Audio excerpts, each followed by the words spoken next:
Welcome to Let's Talk Sustainability, the Mazars podcast series that explores the evolving sustainability landscape for business. In each episode, we hear from experts on a range of environmental, social, and governance issues, as they share best practices for building solid sustainability strategies and identified varied and valuable opportunities for business. Today we're here with Louis-Henri Devant, manager in charge of sustainable transformation issues at Mazars. We're here together to decipher the main findings of the Sixth IPCC report, which was recently published. Hello, Louis-Henri. Hello, and thank you very much for having me. The second part of the Sixth IPCC report, which stands for Intergovernmental Panel on Climate Change, has just been published. It's really dense. It's close to 4,000 pages long, and unfortunately, without surprises, it once again draws up an alarming report of the state of global climate change. So before going into more detail about the new findings highlighted in this report, perhaps our listeners need to know a little bit more about the context. What is the IPCC? Who are its members? What are its origins, and what are its objectives? So the IPCC is an intergovernmental body, like you said, created in 1988 under the umbrella of the United Nations. More precisely, it derives from two institutions.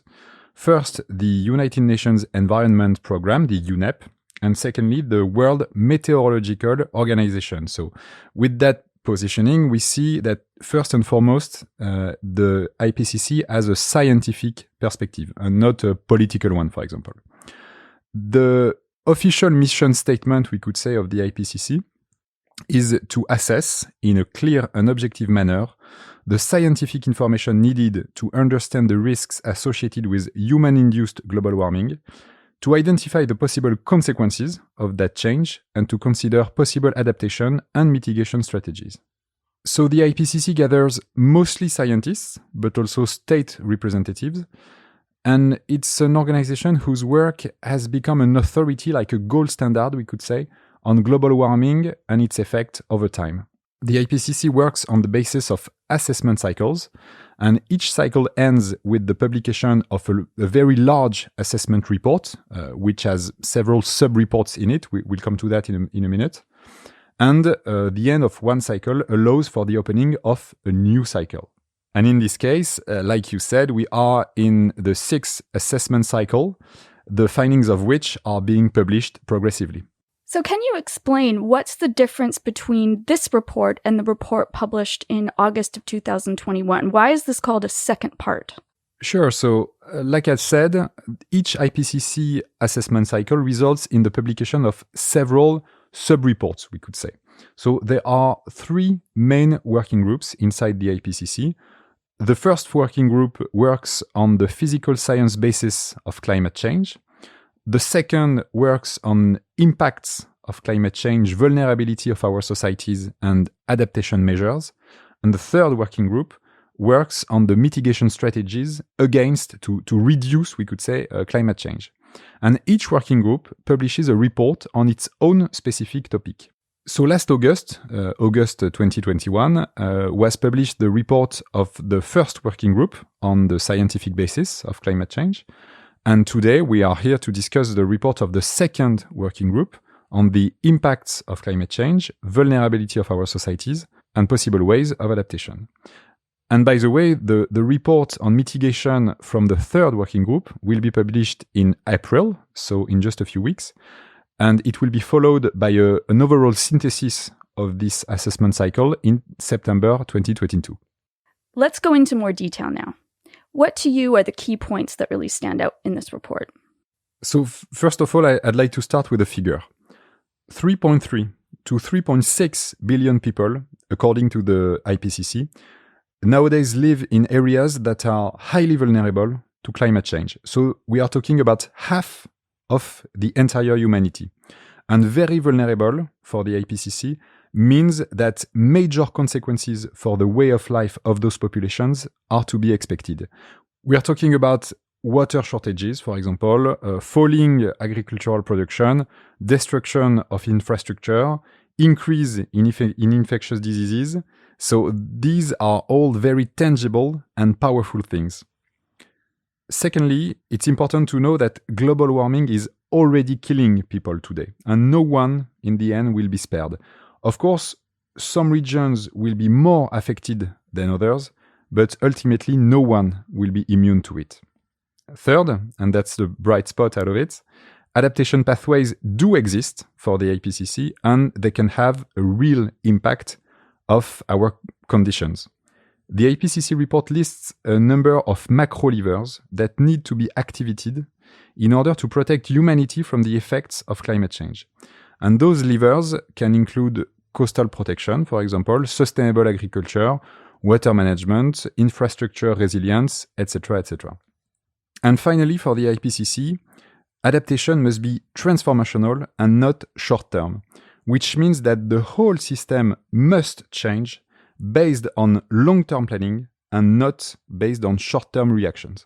Can we go into a little bit more detail? So according to this report, what will be the direct consequences of global warming on populations and ecosystems? So on this specific issue, there are some very good summary tables available, notably on the internet, based on the IPCC report, which can map the effect of change by region and by type of impact. So I really invite our listeners to go and have a look at them. What we can say is that overall, there are three main types of impact that are highlighted in the IPCC report. First, impacts on food production and water shortages. Secondly, impact on human health and well-being. So for example, mental health or infectious diseases. And thirdly, impact on cities, infrastructures, and the entire economy. Then, in the report, these impacts are broken down by region. So what we can see, for example, is that island countries such as the Maldives or the Philippines and the Arctic region will most suffer from all these impacts combined. But just after those regions, we find North America, for example, we find Asia, we find Africa, with an upsurge in infectious diseases, heat waves, and a range of destruction to key economic sectors and infrastructure. And the same exercise is done with all the regions of the world. So what we see in the end is that no one will be safe. With temperatures observed in Canada of 50 degrees this summer, with increased flooding, with forest fires and storms around the globe, some of the observations made by the IPCC, we can see that they're already coming to fruition. Where are we in relation to the targets set by the Paris Agreement? As a reminder, this was adopted in 2015 to keep global temperature increases below 1.5 degrees Celsius, recognizing that this would significantly reduce the impacts of climate change. Indeed, the increase in global average temperatures is clearly the major issue that our world today faces, and it's the focus of the work of the IPCC. So an important point in this new IPCC report is still more evidence of the direct correlation between the number of additional degrees at the end of this century and the violence, we could say, the magnitude of climate change impacts in terms, for example, of floods, drought, or cyclones. In this respect, it's clearly obvious that collectively we are not there yet. The latest estimates from the Carbon Brief, which is an independent research body computing all the commitments from different countries, those estimates show that with the current commitments registered under the Paris Agreement, right, we are heading towards plus 2.7 degrees Celsius warming by the end of the century. And this is only if all the measures announced are actually implemented, which is absolutely far from being guaranteed. So that means we have not yet moved into transformational change. Everything still remains to be done from that point of view. But Louis-Henri, what does this mean? Is the situation irreversible? What room is there still to maneuver, to change things? What roles can companies still play? So it's an important question. Thank you for it. It's crucial to remember that there is still a lot of room for maneuver, and this is a central point of the report, and it's essential to remember this as not to give it up. So if I may say so, we have a bathtub that is clearly overflowing, but we can still turn off the tap now before it's too late. When it comes to businesses, they own the production assets, they fuel the wheels of the economy, and obviously, as a consequence, they are also largely responsible for greenhouse gas emissions. And therefore, they are on the front line of the transformations to come. The work that each company must do is basically the translation to the scale of their business of what the IPCC is doing at the level of humanity. So first, how are my business activities affected by climate change, both because they contribute to it and because they suffer from its effects? Secondly, how can I ensure that I reduce the contribution of my business activities to global warming and reduce the negative effects that climate change will have on them in return? So we have to keep in mind that it's always about this dual issue of adaptation to climate change versus mitigation of climate change. And typically, the questions for a company will be, what are my carbon emissions?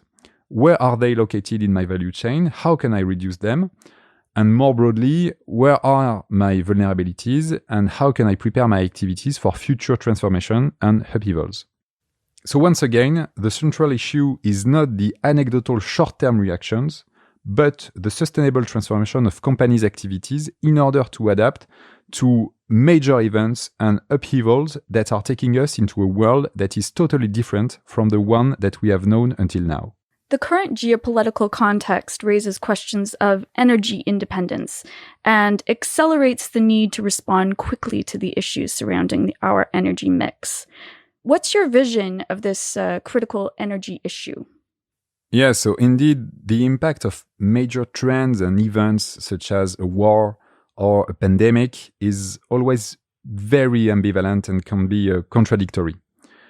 The situation that we today face with the Ukraine is somewhat similar to what we've seen with the COVID-19 pandemic. So contradictory effects and we could say a lack of alignment between temporalities. So let me explain. On the one hand, we realize now the essential nature of energy dependence and beyond that of energy sobriety. And Europe, in particular, is now seeking to put itself in a better position to achieve it way faster than it was previously anticipated. But on the other hand, in the short term, we cannot do without our current dependencies.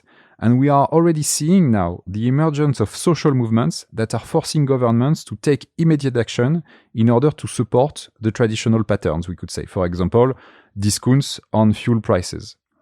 So, on the one hand, we aspire for the world of tomorrow, as we did with COVID-19. But on the other hand, the constraints of yesterday's world, which is by many aspects still today's world, restrain us from moving forward. So going back to the IPCC report, just to conclude on this, what is clear now is that we have to be ambitious enough to move beyond short-term measures. It will be more difficult, clearly, but in the end, it is crucial.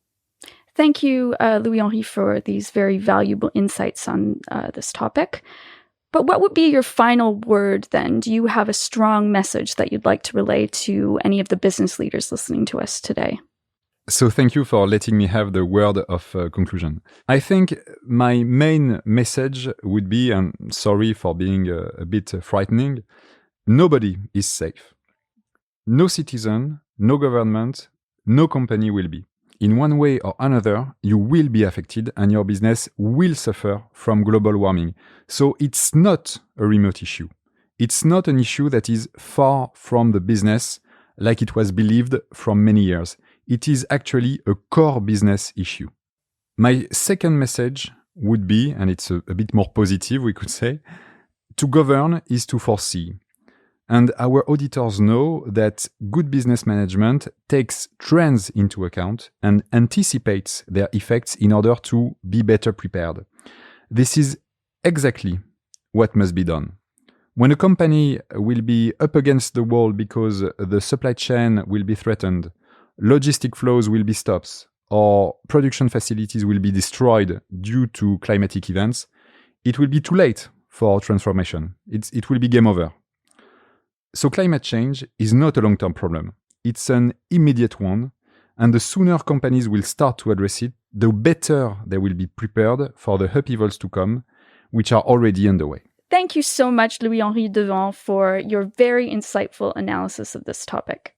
Thank you very much for having me. And thanks also to our listeners for joining us today. Thank you for joining us on Let's Talk Sustainability. To keep up with the series, subscribe on your favorite podcast app or go to Mazars.com.